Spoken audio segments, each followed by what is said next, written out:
Peace TV presents. আমি বিষ্ণু মহেশ মেহতা।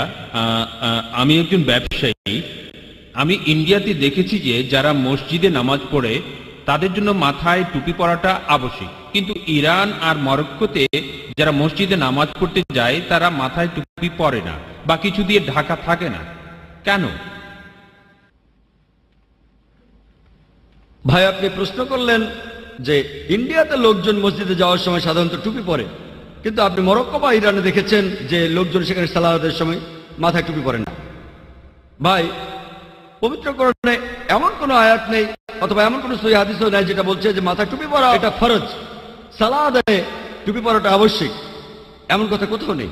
তবে সহিহ হাদিসে এমন কথা আছে যে সাহাবারা তারা সালাতের সময় মাথা ঢেকে রাখতেন, আর যখন আপনি আপনার মাথা ঢেকে শ্রদ্ধা দেখাচ্ছেন, আলহামদুলিল্লাহ।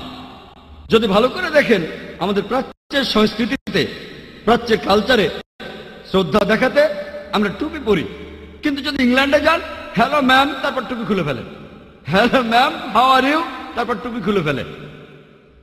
পশ্চিমা কালচারে শ্রদ্ধার জন্য টুপি খুলে ফেলে, প্রাচ্যে আমরা টুপি পরি শ্রদ্ধার জন্য।